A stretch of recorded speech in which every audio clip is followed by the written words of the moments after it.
questions. How can anyone mean well when they kill another human because of race, religion, sex, or any other man-made reason?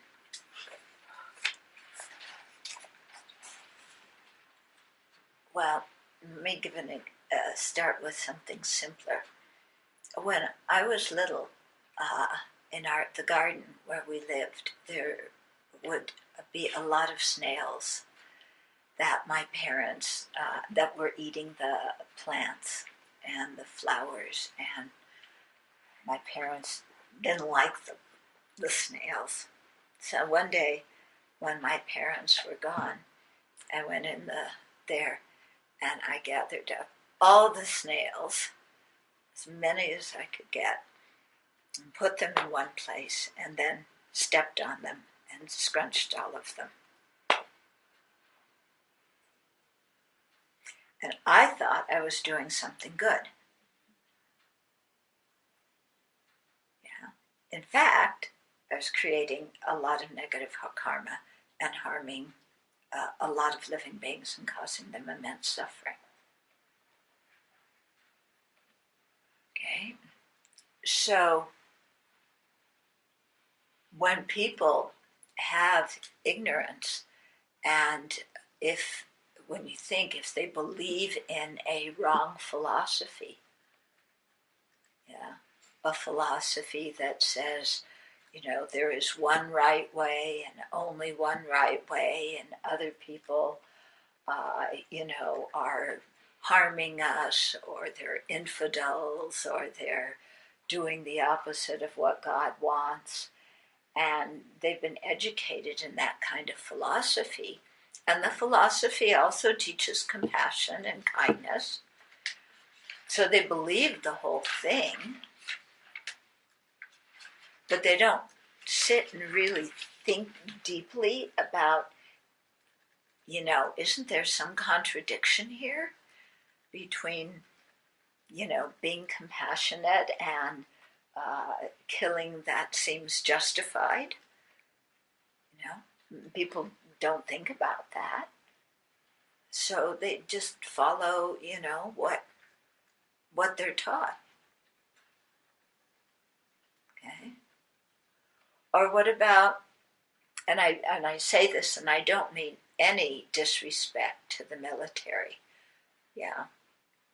to individual soldiers, no disrespect at all, but if you grew up in a family and you were taught that, other people were dangerous, they have a system of government that is different than ours, and if, we have to protect our country from their system of government, and that means that we have to go fight with them, and it's noble and glorious to defend your country. So you go and you go to fight, thinking, it's brutal, but in your heart, or in your mind, you're thinking, I'm doing something good. I'm defending my country. I'm preventing a wrong philosophy or a wrong system of government from taking over the country. And so you go to war, and then, killing happens and more. That's what war is for, killing the enemy. But you think what you're doing is good. Okay? So that's how it happens. So it's really something to take the time and really question what our society is telling us, and question the philosophies that we believe in.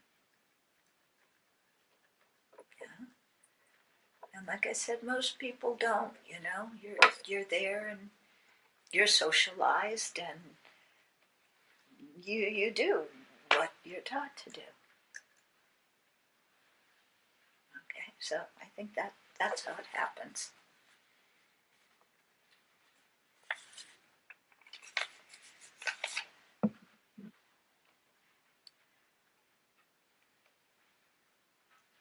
So if the emptiness of the mind is nirvana, okay, first of all, it's not the emptiness of any old mind. It's the emptiness of a mind that has completely removed all the afflictive obscurations such that they can never return. Yeah, the emptiness of that mind is nirvana. Okay, so it's not just any old mind. But the question here is what's going on with the conventional nature of the mind, the functioning aspect? Is that part of nirvana too? No, nirvana is something permanent, okay? The emptiness of that mind that has completely, overcome all the afflictive obscurations.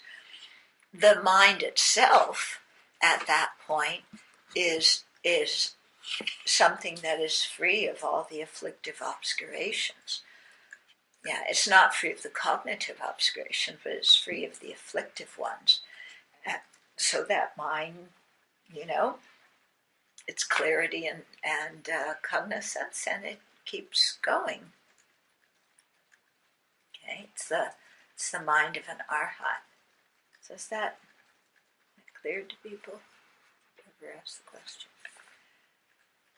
Okay, and the next one was, so in our comparison, we said the emptiness of the mind is both permanent and eternal.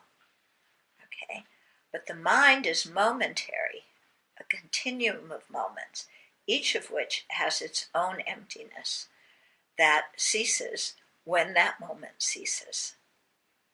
So can you have the emptiness of the mind stream itself? Yes, of course. The emptiness of, let's just say, moment one of the mind. Yeah, when moment one ceases, that emptiness of it no longer exists. Then you have moment two of mind, which also has its emptiness. When moment two ceases, then that moment, the emptiness of moment two also goes out of existence. Okay.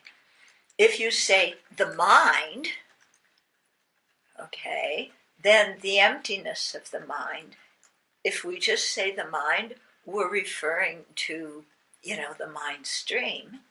So, the emptiness of the continuum or the emptiness of the mind.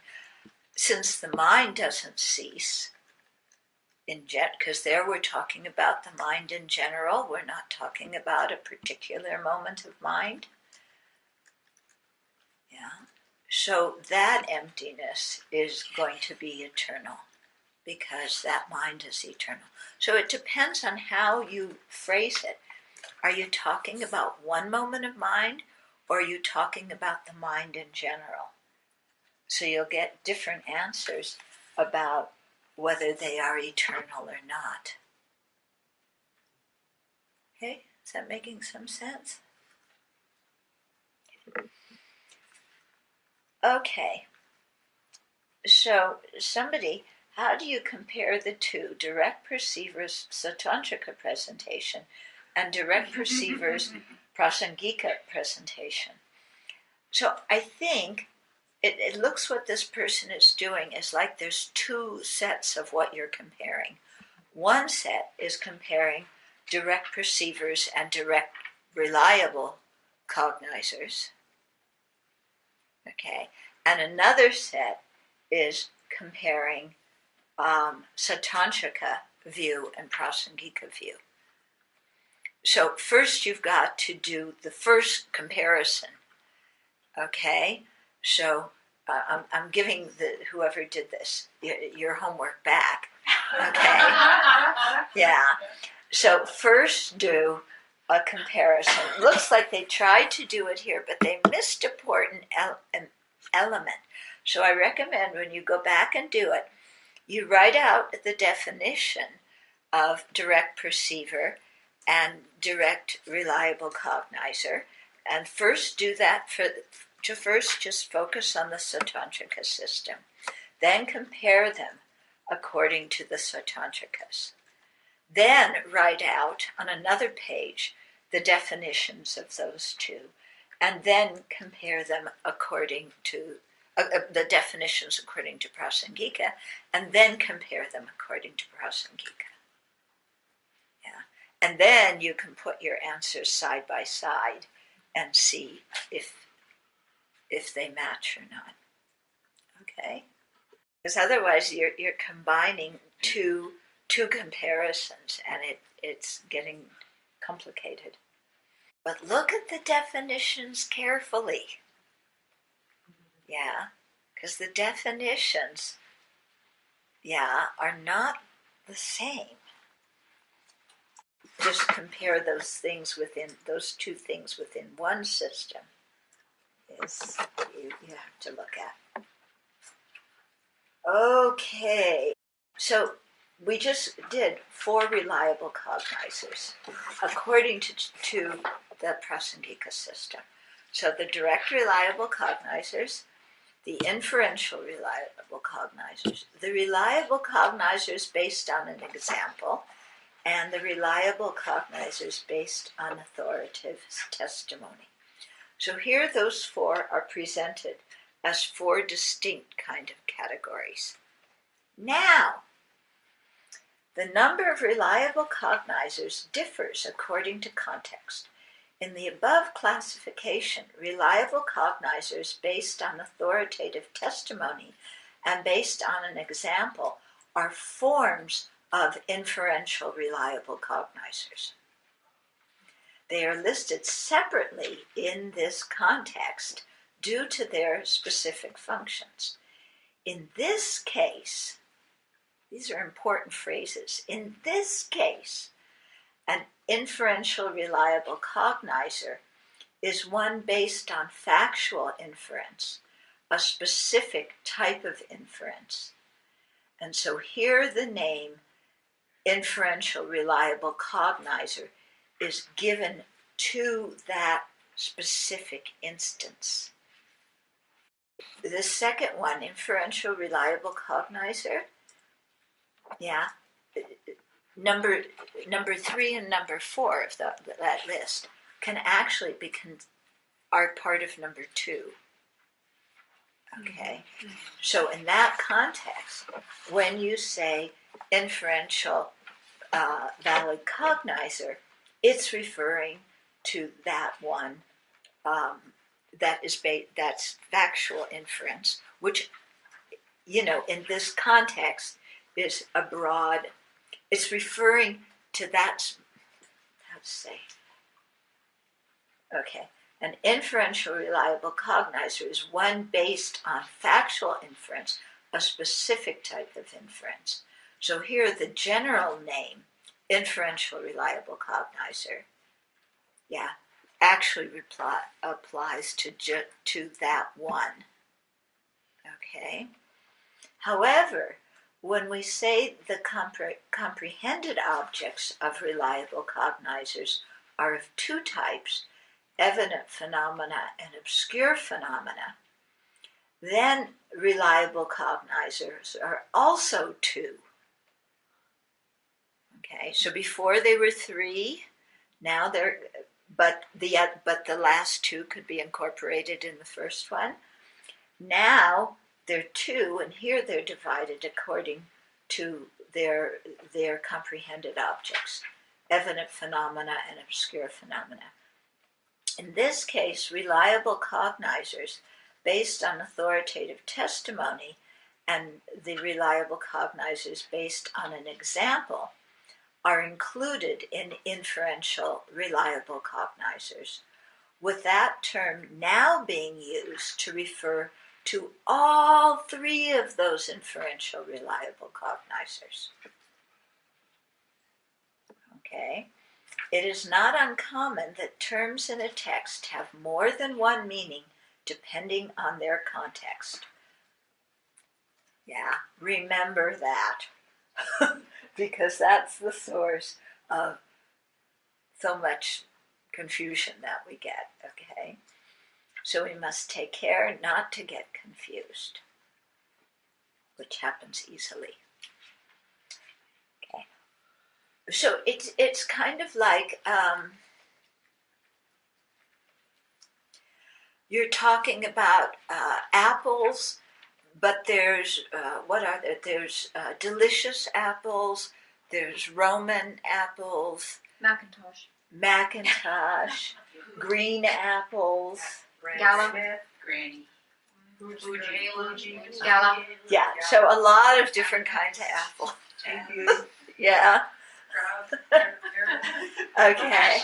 So, depending on what the context is, if you say, please, can I have an apple?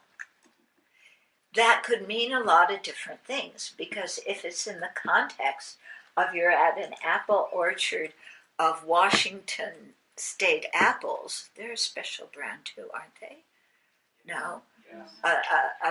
Okay. They're so delicious, but they grow all kinds of apples. Okay, well, you're at the orchard of a particular kind of apple. If you say, may I have an apple, it's obviously going to refer to that specific one. It's not going to refer to the kind of apples that are grown somewhere else. Okay?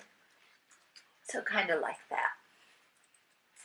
While reliable cognizers correctly ascertain their objects and give us reliable knowledge so we can accomplish our aims, other awarenesses, such as correct assumers, inattentive awarenesses, doubt, and here is referring specifically to deluded doubt, but the others too, and wrong consciousness, wrong awarenesses do not.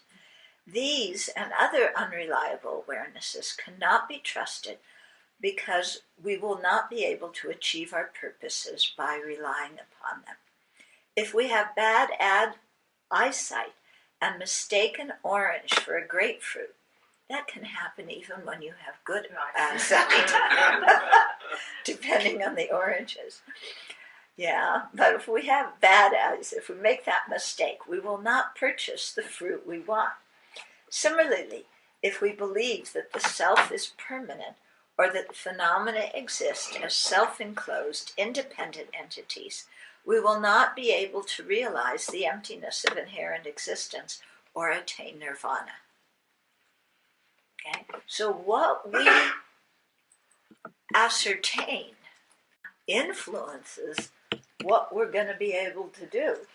So if we're glued to the idea that there's a permanent soul, as much as we try to meditate on emptiness, we're not going to have the correct view of emptiness.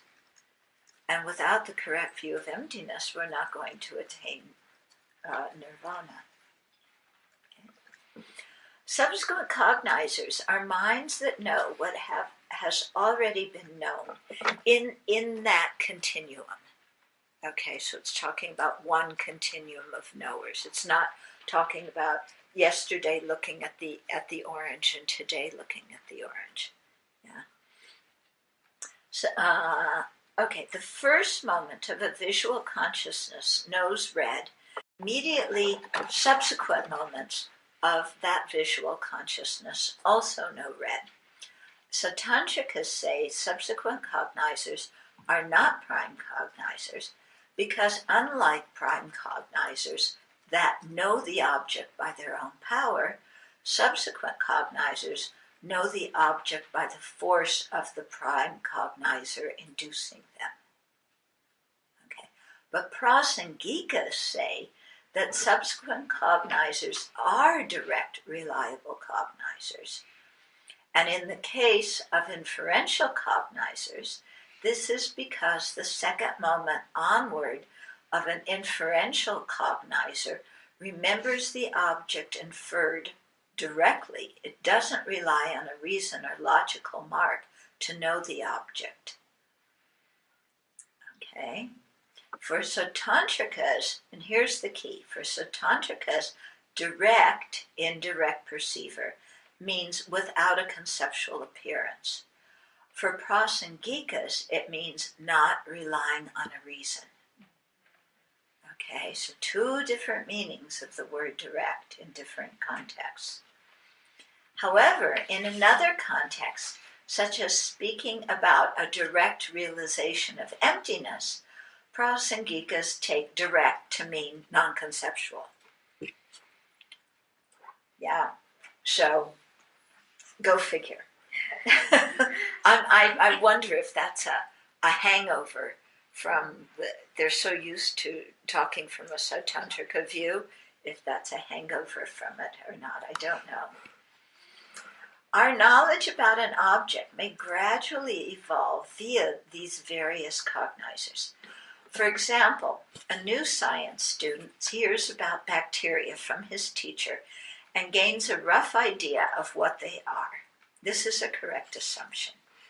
His knowledge also involves inference by authoritative testimony because he trusts his science teacher's knowledge, even though he cannot yet verify the information for himself. He learns about the structure of bacteria by seeing a model or a diagram, okay, which is inference based on example. If he then looks under a microscope and sees some bacteria, those bacteria become evident phenomena that he knows with a direct, reliable cognizer. So I guess microscopes include, they can still, what you see, be direct. And it sounds like then through telescopes that would be direct as well. Through executing various experiments and gaining reliable data, he will be able to have an inferential reliable cognizer of other properties of bacteria that are slightly obscure phenomena. Okay, so you can see in learning about one object, there's many different kinds of cognizers that may come into play. Yeah, so this is actually a good example. Okay, so medicine meal time tonight. Yeah, take an example of something that you are learning about and look at all the different types of cognizers that are involved in your learning about that thing. Just pick whatever it is, okay? Someone was telling me at lunch that what came up is people are very unsure nowadays of about authoritative testimony because they don't know who to believe. And people are also unsure about direct perceivers because the actual data could have, the sense data, for example, in pictures or whatever, could have been altered. Okay. Thank you, technology. Okay, so good points of technology, bad points of technology, So at some point, there's criteria coming up for how to assess what are reliable, authoritative, authorities. Okay, so we'll come to that. It's just, so you have to be smart and look at things. But again, it doesn't, I think, although they present inference by reliable authority, it sounds like from that title that it should be incontrovertible, but I think that that inference by authoritative testimony could, you could change your mind because the authoritative testimony changes.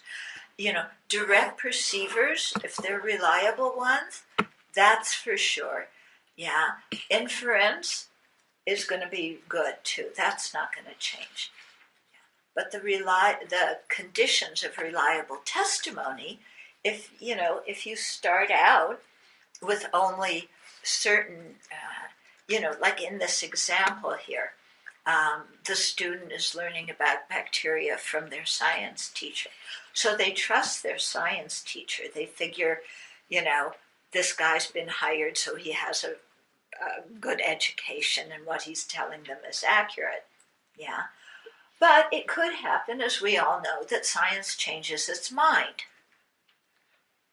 Okay. And so what you learn about bacteria this year is not going to be valid information about bacteria in 10 years from now.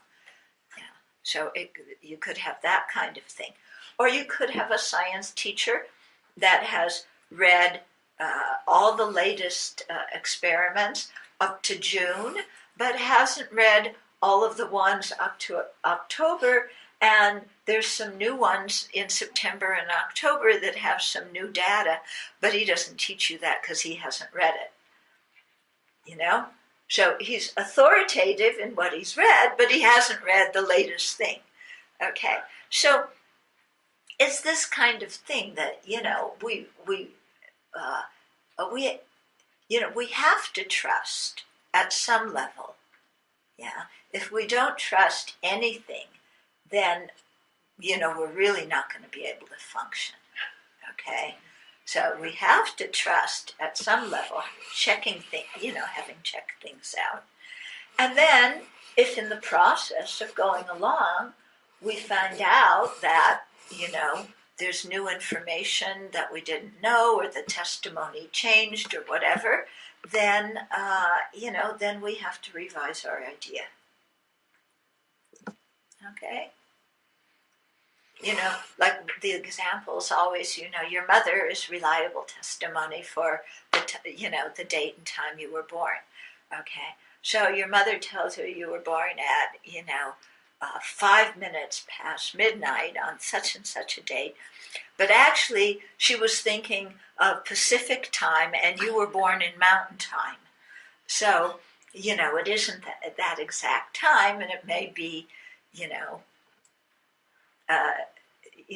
even a different date, because, or like exactly at what time do you say the baby comes out?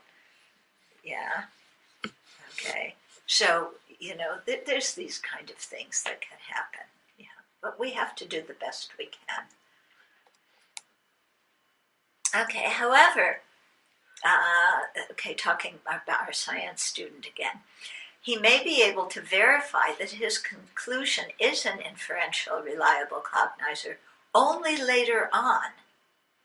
First, he needs to make sure that the research data are valid and can be duplicated by others. Even if his data are reliable, they may not be complete, thus skewing a conclusion based on them. New data about other properties of bacteria may cause him to rethink his initial conclusions. For this reason, many scientists consider the initial knowledge from their research to be a correct assumption or even doubt. Or even they consider it, direct perceiver or inference. It may not actually be. Okay? So it's an interesting point here that sometimes we don't find out until later if our cognizer was a reliable one or not. In many areas of scientific research, human knowledge rests on assumptions. Even though scientists have supportive reasons for drawing certain conclusions, those conclusions are by no means hard and fast. They will be verified, denied, or revised later on as more data are collected. It may take a while for correct conclusions to be known by inference. Those of us who learn of new discoveries by listening to experts or reading scientific journals will have either a correct assumption or an inferential cognizer by authoritative testimony, depending on how well we understand the explanation. Or we may have a wrong consciousness if the explanation is wrong and we believe it, or even if it's right but we misunderstand it. Okay, so more questions for for medicine, meal, and breakfast. Okay, so consider why having reliable cognizers is important in your daily life and in your spiritual life. So this is an important question. You need to think about that one. Make examples of times when you have had an inattentive awareness or deluded doubt.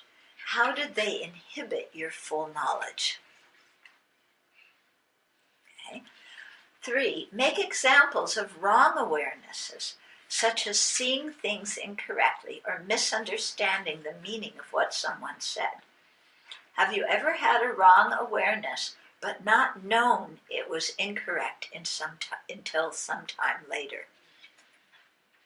Yep. And sometimes we have stood by our wrong awarenesses, refusing to consider any other information until we absolutely have to. And then 4, make an example of how your understanding of a topic began as a wrong consciousness or its doubt and slowly evolved to a correct assumption and then to an inferential cognizer, a direct perceiver. Okay, so make examples of these. Okay? So, medicine, meal, breakfast, conversation. So then we have a chart, reliable cognizers and unreliable awarenesses according to Chandrakirti. Okay, so you can take a look at that.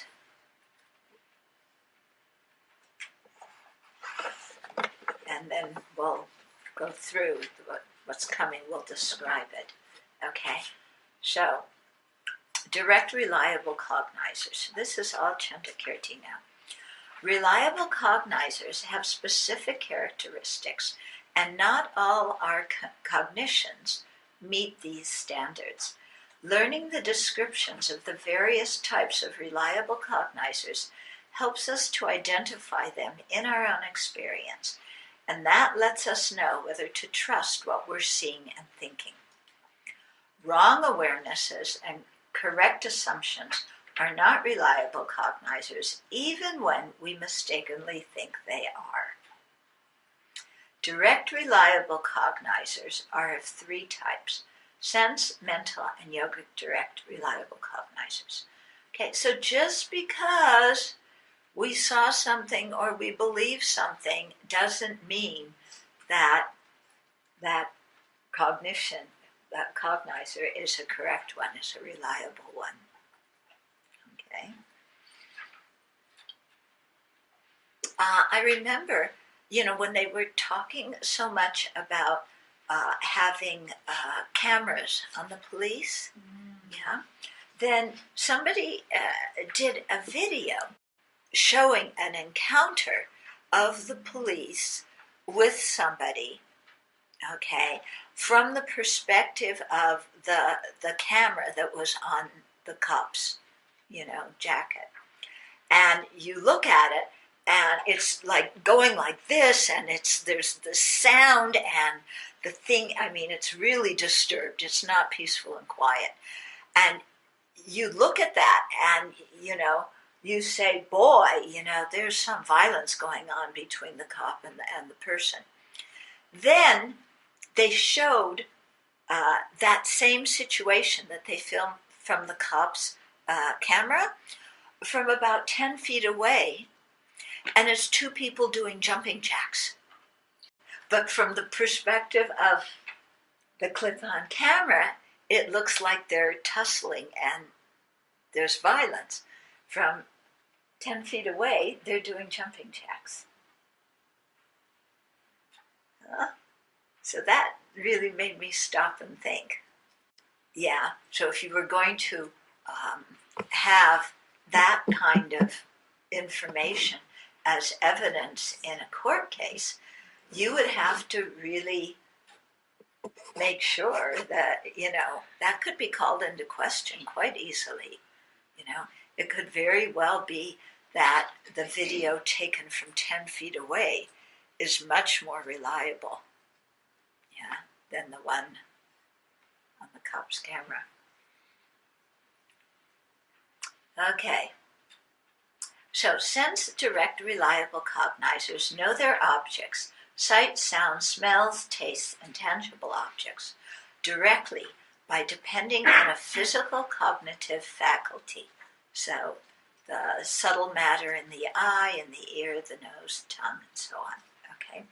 These reliable cognizers enable us to know our surroundings and the things within them. Okay, so that's good. I mean, if you're trying to walk somewhere, you need some reliable cognizers. If there's a tree, oh, there's gravel on the path, oh, there's a hole in the path. Okay, so you need those kind of reliable cognizers. You also need to listen because, there could be a car or a truck coming from behind you or, okay. Then, mental direct reliable cognizers correctly know their objects by depending on a mental cognitive faculty, that is, on another consciousness that induces it. Mental direct reliable cognizers include clairvoyance and consciousnesses that know our own feelings of happiness and pain. So when we studied the different super knowledges, all of those are mental direct perceivers. Okay. Yeah, and also when we're experiencing our own pain or pleasure, and we know those feelings, that's done by a mental reliable cognizer. They also include conceptual subsequent cognizers induced by inferential valid cognizers, such as the second moment onward of an inferential cognizer of impermanence, and memory consciousnesses, such as the consciousness remembering a person we met last week. So remember the subsequent moments of a conceptual mind, of an inference or an accurate memory, is considered a mental direct reliable cognizer, because here direct means it doesn't depend on a logical mark or reason. Okay. Then yogic direct reliable cognizers are mental consciousnesses that know their objects, the 16 attributes of the Four Truths, and subtle and gross selflessness, by depending on a union of serenity and insight. These direct perceivers are essential to overcome defilements. So they're in a whole other class, We don't see emptiness with our eyeballs. Not the kind of emptiness that's going to lead us to liberation. Yeah, the emptiness in a dish or a bowl, that we see with our eyes, but not the emptiness. That is the ultimate truth. Yeah. So again, this is important because people hear all sorts of things, and they hear the word emptiness, and then they get some feeling of emptiness, or they look out and they don't see anything, like you're seeing right through a person or something like that. And then they think, oh, that's the ultimate truth. That's the emptiness of inherent existence. Yeah. So this is why it's quite important to study, because if we know things, then we can check our experiences and see if our experiences fit the definition of these different things. Otherwise we just make things up ourselves. Yeah, I know I did. Yeah, you hear some word and then you have some experience and you think, oh, that must be what they're talking about. Yeah. And it isn't anywhere near what they're talking about. Like luminous. Yeah. I got tricked by that one for a long time. Oh, yeah. Like we hear the mind is luminous. So then we think the mind is shining. And we're looking for luminous light, So we're trying to find the conventional nature of the mind, and we're looking, okay, where's the light coming from? Yeah? Or we hear the term subtle consciousness. Yeah? And then we have some experience that's, isn't as gross as we usually are, and we think, oh, that's the subtle mind. An evident phenomenon, such as the sound of leaves rustling in the breeze, is known by a sense-direct perceiver, in this case an auditory consciousness. By means of mental direct perceivers, we know that we feel happy from hearing that sound, and we can remember the sound of rustling leaves the next day. A highly evolved consciousness, a yogic direct perceiver, realizes the subtle impermanence of both the sound of the leaves and the happy feeling, and of the leaves themselves. Okay, so here what we're getting at is you can have one object, but different aspects of that object are known by different cognizers. Yeah. So we usually think we know an object if we see it with our eyes. Okay, there's the cup. I know the cup. Done, finished, that's it. But actually, there's a whole lot of other stuff with the cup. In this example, it's, well, what kind of feeling did that generate in me, seeing that cup? Yeah. What about the impermanent nature of the cup? That isn't visible to my eyes. I don't know that one. They say that it appears to our eye consciousness, but we don't perceive it. Okay, so we don't even perceive everything that appears to a thing. So, what about the emptiness of the cup? Yeah, we don't know that. But you see, we're very gross, and we think, okay, I saw a physical object, that's it. But actually, there's so much more to every kind of object, even from a scientific view. I mean, imagine looking at this object and thinking of all the different kind of elements and the elemental chart that compose this object. If you did that, that would look really different to you. Or imagine what the atomic structure of those elements, or the molecular structure of, when elements are combined to make the material that form this. Okay, so there's so much there.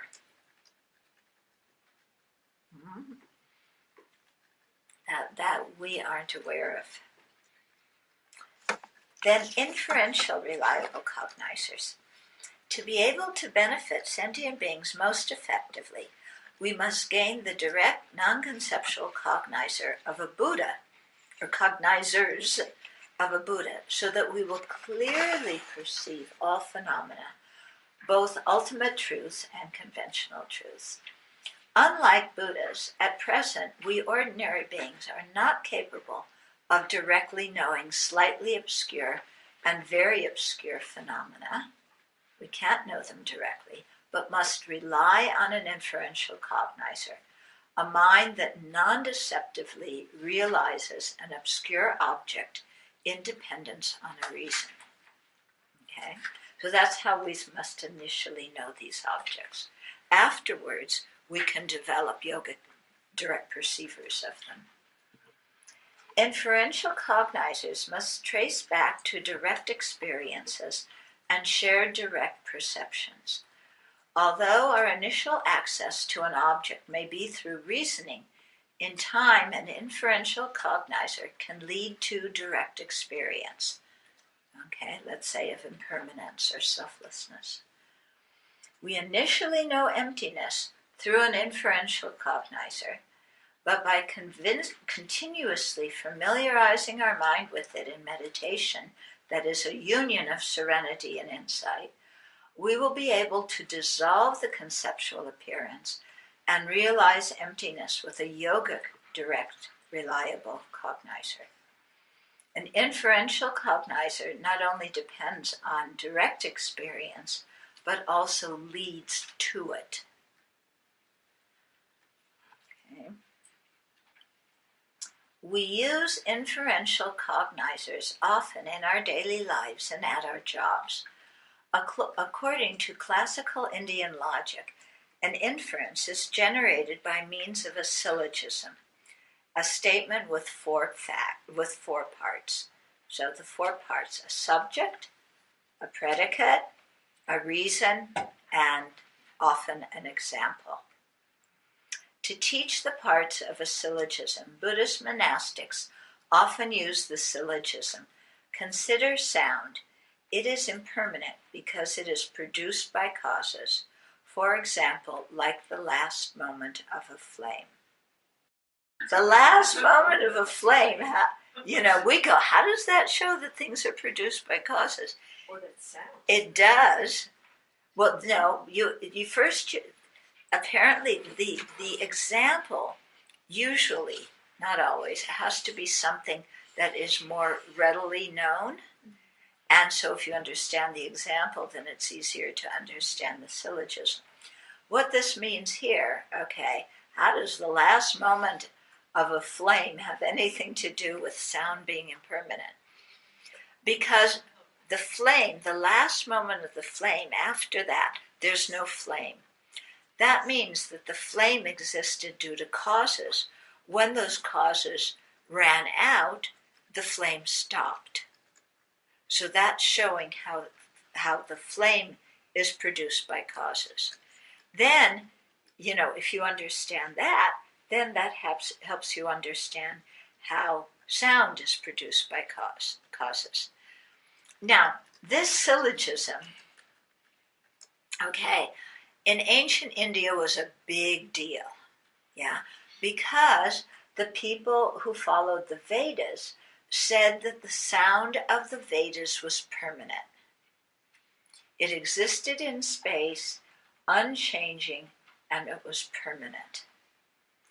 Now, we didn't grow up believing in the Vedas and in their permanence. And we grew up knowing that if you hit something, it makes a sound, and we can listen to it, and we can hear it change. Okay?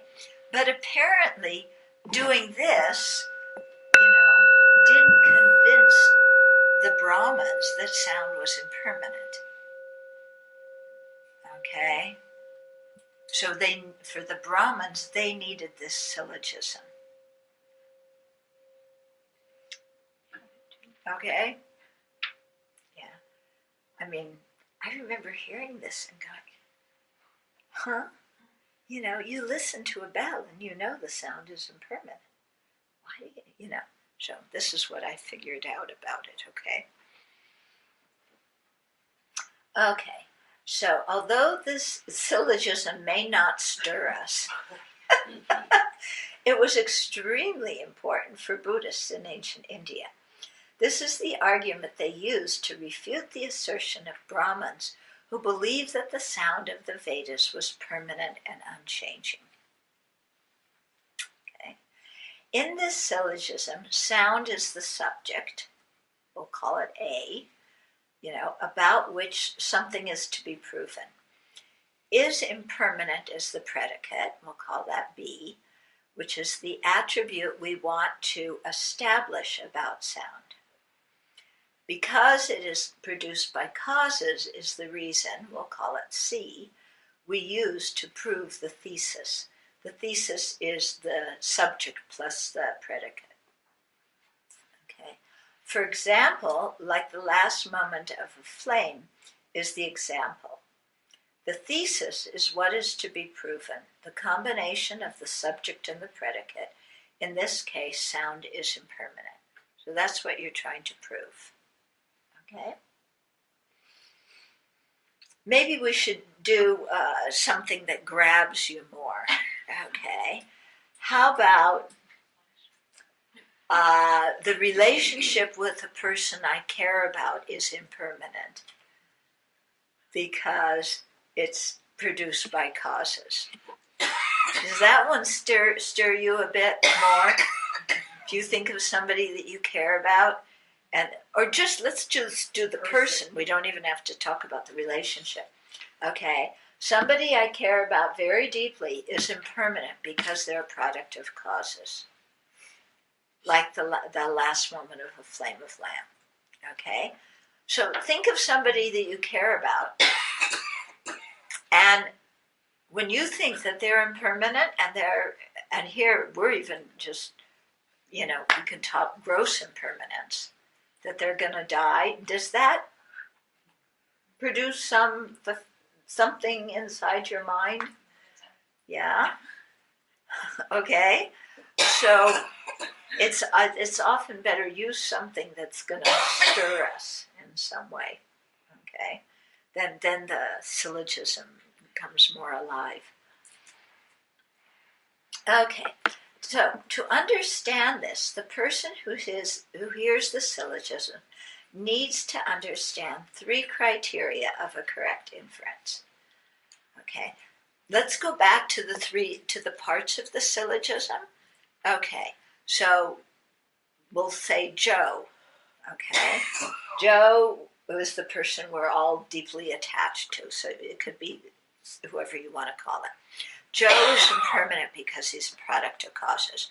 What's the subject? Joe. What's the predicate? What's the reason? Because he's a product of causes. Okay. Because he's a product. Yeah. And what's the thesis? Joe is impermanent. Okay. So you're wanting to prove Joe is impermanent. Maybe in your heart you don't want to know if Joe is permanent or impermanent. You want to go on being ignorant and thinking that Joe is permanent. What do you think? Yeah? As a syllogism too. Huh? You can run that as a syllogism too. Oh, what? Joe is Joe is permanent. because I don't want him to die. Yeah, exactly. Joe is permanent because I don't want him to die. Right. We'll do that one afterwards, okay? Yeah. Well, we can do it right now. Okay. Well, first we have to do this part. We haven't learned the 3 criteria yet. To understand this, okay, so now, once you know the parts of the syllogism, there's 3 criteria of a correct inference. The first one is the reason applies to the subject, and that in basic philosophy corresponds to the major premise. So this is the relationship between the subject and the reason, specifically that the reason is a property of the subject. Okay, so being produced by causes is a quality of Joe. Okay? Do you agree Joe was produced by causes? Yeah, he didn't appear out of nowhere without any cause. Okay. Then the second, so that's the first criteria, the relationship between the subject and the reason. Second criteria is called the pervasion or the entailment, and that corresponds to the minor premise. This is the relationship between the reason and the predicate. Okay? If something is the reason, it is necessarily the predicate. So if something is produced by causes, it is necessarily impermanent. Are you okay with that? If something's produced by causes, it's impermanent? Yeah, the cup's produced by causes. You fall down, it falls down and breaks, and yeah, that's okay, right? Yeah, we can accept that one. Then the counter-pervasion corresponds to the contrapositive of the minor premise. This is the relationship between the opposite of the predicate and the opposite of the reason. If something is not the predicate, it is necessarily not the reason. So if something is not impermanent, in other words, if it is permanent, it is definitely not produced by causes. So is that right? If something is permanent, if it's not impermanent, it's not produced by causes. Okay? So the reason in the syllogism, that third part, is the key to establish the three criteria. We must understand that the reason applies to the subject, is present in the predicate, and is not present in the opposite of the predicate. In simplified form, C applies to A. The reason is a property of the subject. If it's C, it must be B. So if it's the reason, it must be the predicate. If it's not B, it can't be C. So if it's not the predicate, then it can't be the reason. Okay? So to gain an inferential cognizer, we must establish these three criteria in the syllogism. In general, the first criterion is something obvious. It can be established by means of a direct perceiver. So that's in general. Okay? We know that Joe is produced by causes. Yeah? We know he had a mom and dad. Okay? Or in the case of sound, we know that sound is produced by causes because we hear the sound after the bell is struck, and we don't hear it otherwise. Then, through reasoning, we try to establish something that is not obvious, that Joe is impermanent and momentary. Okay? So we know Joe is produced by causes. We know he has a mom and dad. Okay? But we don't know that Joe is momentary, that he changes moment by moment, or that even, he can die. We don't know that. We know it up here, but we don't really believe it, okay? If a syllogism is not formed correctly, it will not prove its thesis. That may mean that the thesis is wrong, or that the person constructing the syllogism did not think well about the topic. Okay, so consider Joe. Joe is impermanent because he exists. Yeah? So Joe exists, that's okay. But if something exists, is it necessarily impermanent? No, it could also be permanent. Okay, so that's not a valid syllogism to prove that Joe is impermanent. Although the reason is established, Joe exists, the pervasion doesn't hold. If something exists, it is not necessarily impermanent. Permanent phenomena also exist. Okay. Usually, although they state three criteria, actually, if the second criteria, the pervasion, if that one works, you don't need to do the counter pervasion. Yeah. In the syllogism, consider the person. He will die because he was born. Okay, so let's talk about Joe again. Or talk about ourselves. I will die. Consider this person, me. I will die because I was born. So this person, or me, is the subject. Will die is the predicate. Because I was born is the reason. Okay? So what is the reason applying to the subject? What do you have to look at to establish that the reason applies to the subject? Will I die? Because I was born. Yeah, I was born. There you established that the reason born applied to the subject, me. Yes, it's true, I was born. Okay? Okay, then do the pervasion. What's the pervasion going to be? I will not necessarily. I was born necessarily. If somebody is born, they necessarily will die. So that's just a general thing. You're not thinking about yourself. It's just anybody. If anybody is born, they will die.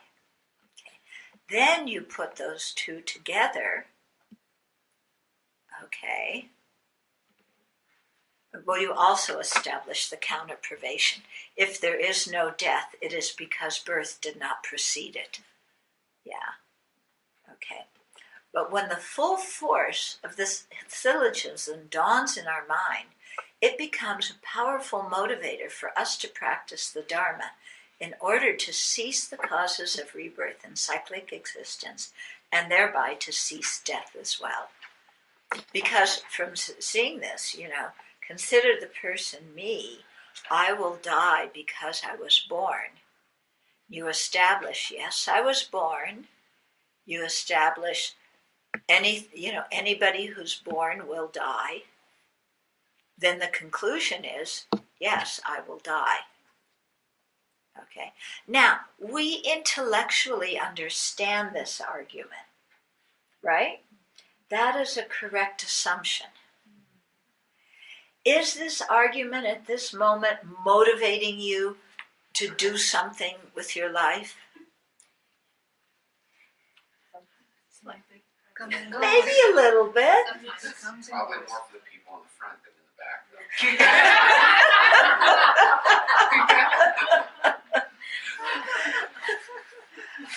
though. Yeah. So then you have to see.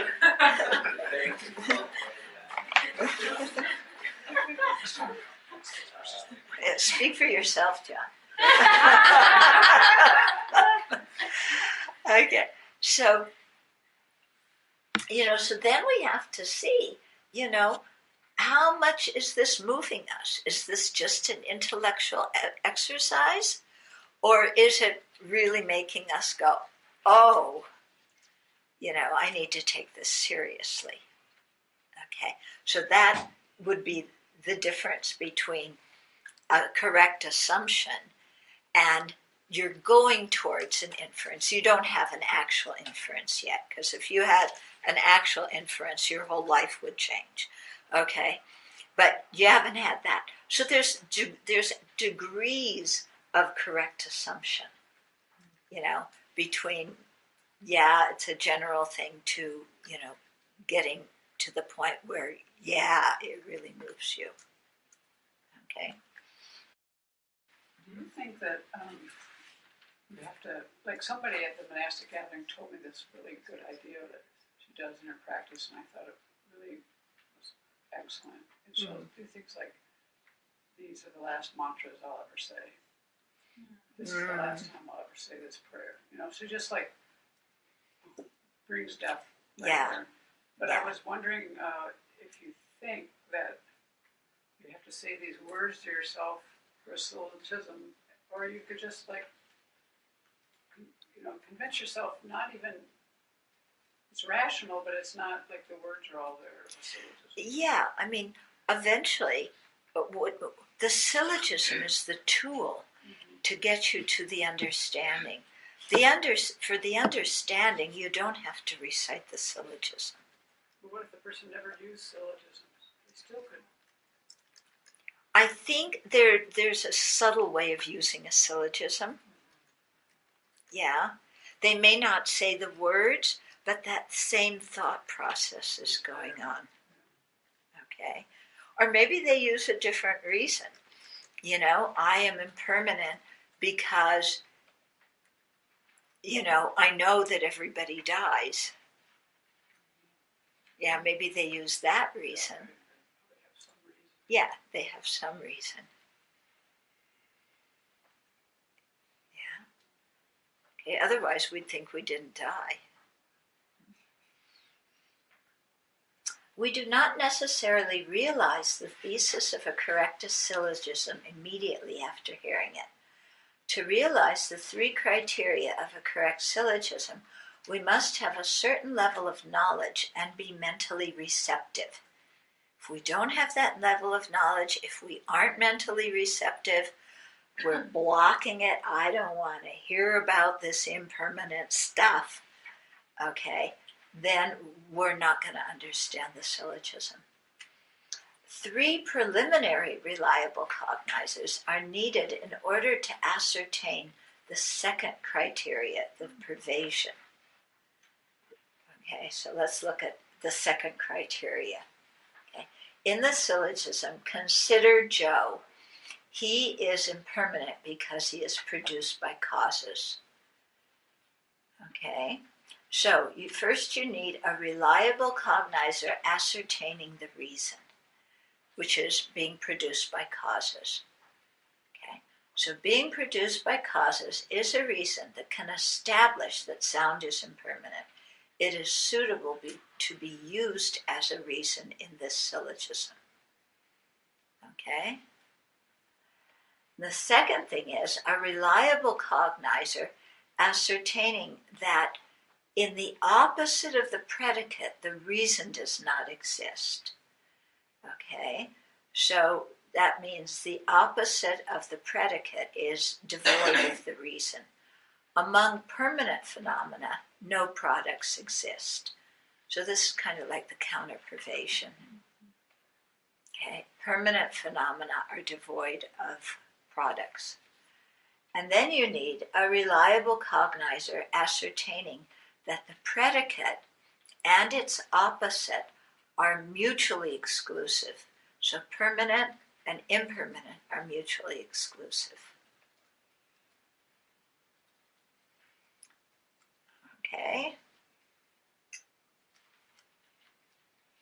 So it just basically means you have to understand the 3 parts of the syllogism themselves, what they mean before you can put them together to gain some kind of reason, new knowledge.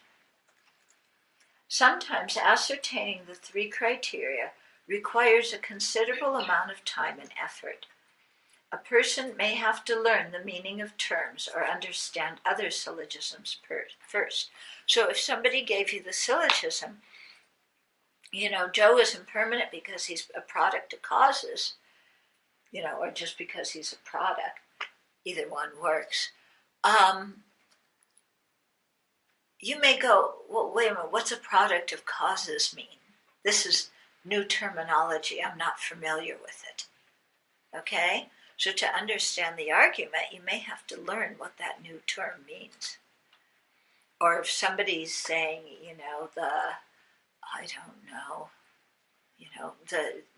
proposes as a subject something that you know nothing about, then you're going to have to know what that subject is before you're going to be able to make sense out of the syllogism. Okay, so what we're saying here is that just because you have a syllogism that's correct, that the form of the syllogism is correct, it doesn't mean that we or anybody else is going to hear it and immediately go, got it. We may not understand, it's if it says, I don't know, the ika-goo-goo-goo-ga-ga is impermanent because it's a product of causes. If you don't know what an ika-goo-goo-ga-ga is, okay, then you're not going to be able to prove that. If you don't understand what a product of causes is, you're not going to be able to prove that, okay? If you don't understand that permanent and impermanent are, mutually exclusive, you won't be able to prove that. Okay. So you may have to learn the meaning of terms or understand other syllogisms first. Many texts contain debates in which a syllogism is presented, followed by other syllogisms that help us understand important points so that we will be able to comprehend the first syllogism. When we encounter difficult topics, we must persevere and continue to contemplate the material. As with most other subjects, it may be difficult at the beginning, but through familiarization, it becomes easier. So remember in the debate class we started a section, what was it, where we were having to, what was it? We were comparing two objects and we were saying it is a this and then we have to give a reason for it, and it is a that and we have to give a reason. So, Proofs. Proofs. Yeah, so what was the thing? Do you remember an example of it? Well, you just said to give the definitions. There's a permanent, or it's permanent because it's a phenomenon that's non-momentary. Yeah, if we were trying to say, the book is impermanent, then you have to explain the book is impermanent because, it's momentary. So those kinds of things that we went through, all of that, those are like the subsidiary reasons and kind of syllogisms that we have to understand in order to understand the main thing. Okay? So sometimes you just need to understand the words, sometimes, why something is one object or another, or you may need other syllogisms. After presenting a syllogism to a person, 3 kinds of wisdom arise progressively over time. The wisdom arising from hearing or studying the Dharma, the wisdom arising from contemplating, thinking, and reflecting on it, and third, the wisdom arising from meditating. When we first learn about subtle impermanence by hearing a teaching or reading a Dharma book, our understanding is the wisdom arising from hearing. At best, this is a correct assumption that is a general idea about subtle impermanence. It is not the incontrovertible knowledge of an inferential, reliable cognizer. While correct assumptions and factual inferential cognizers both focus on subtle impermanence, the depth and stability of their understandings differ.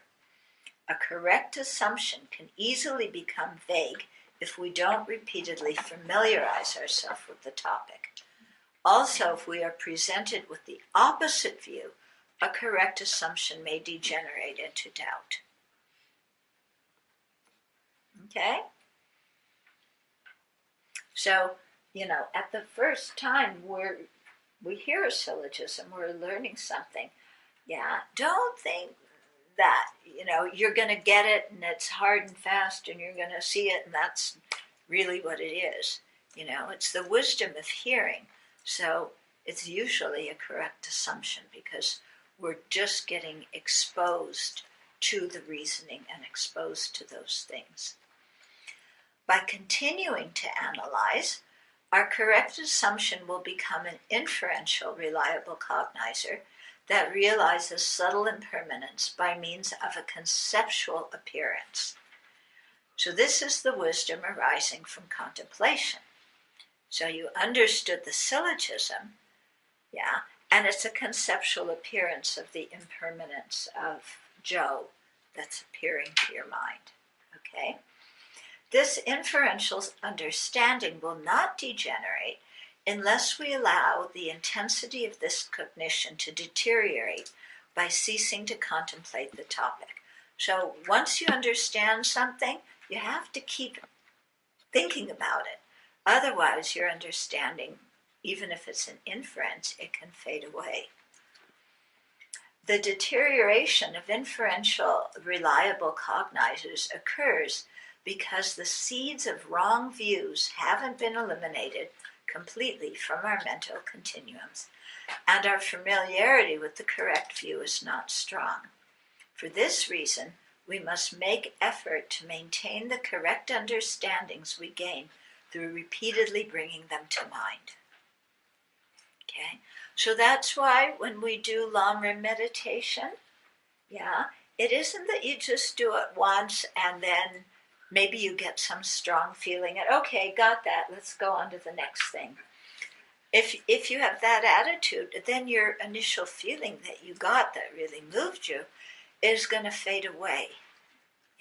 So we have to, that's why we keep doing these meditations over and over and over again, because, at first, just to sometimes it takes work just to get a correct assumption.